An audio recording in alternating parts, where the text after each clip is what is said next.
Bienvenue sur ma chaîne YouTube, Studio Stoïcisme. Soyons honnêtes, il y a un aspect de l'intimité que beaucoup de gens suranalysent, voire sous-estiment totalement, la fellation. Aujourd'hui, nous nous penchons sur la psychologie des hommes qui pratiquent le cunnilingus. Pourquoi certains adorent-ils ça, tandis que d'autres s'en abstiennent?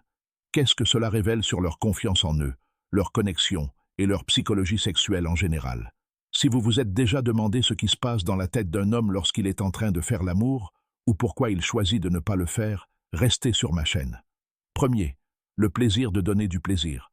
Beaucoup d'hommes apprécient le cunnilingus parce qu'ils sont sincèrement fiers de faire plaisir à leur partenaire.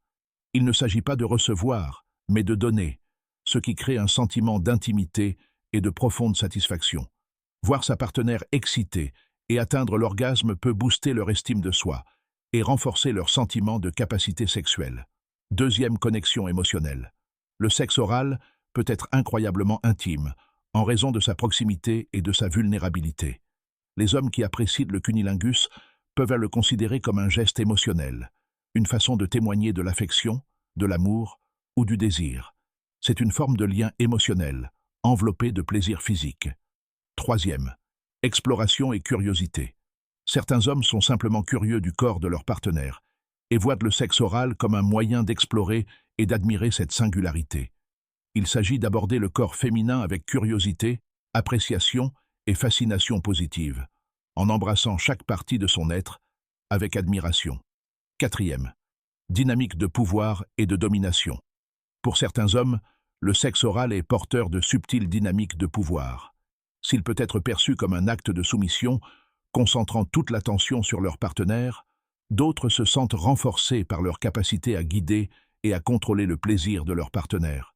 Cela devient une expérience puissante, voire dominante. Cinquième, surmonter les insécurités. Les hommes à l'aise avec le cunnilingus ont tendance à se sentir plus en sécurité dans leurs relations intimes. Ils n'ont pas peur de la proximité ou de la vulnérabilité, ils s'y laissent aller. Cela dit, tous les hommes ne sont pas confiants au départ. Certains peuvent hésiter par inquiétude. Est-ce que je le fais bien? Est-ce qu'elle est à l'aise?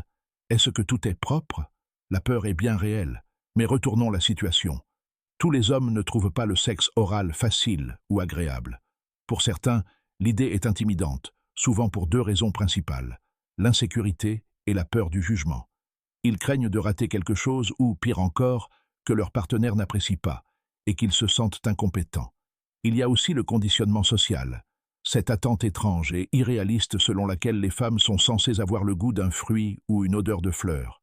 Certains hommes intériorisent ces faux standards et, par conséquent, se détournent, passant à côté d'une des expériences les plus intimes qui soit, briser le tabou. Disons les choses telles qu'elles sont.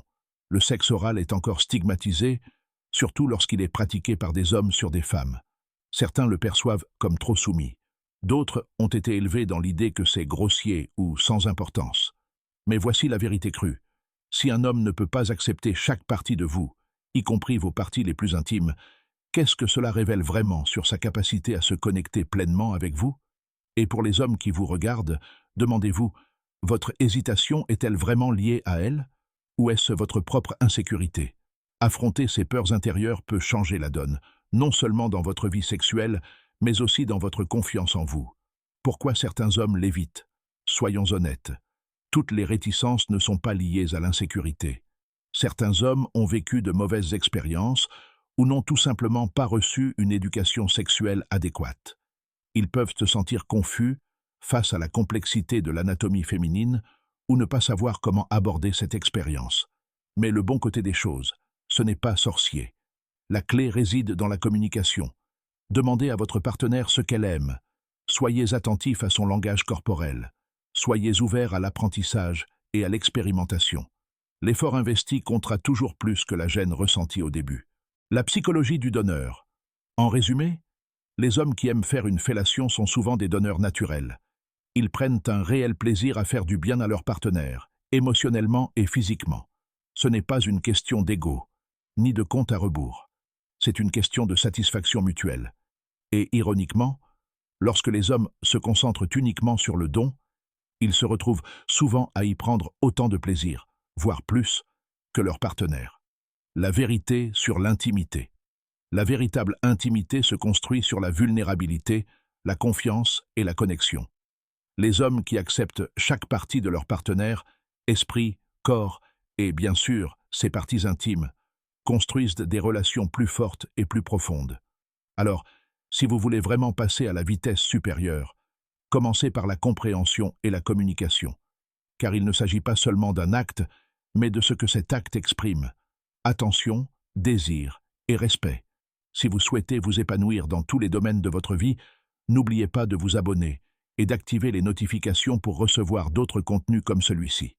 À bientôt pour la prochaine vidéo. Abonnez-vous pour plus de vidéos.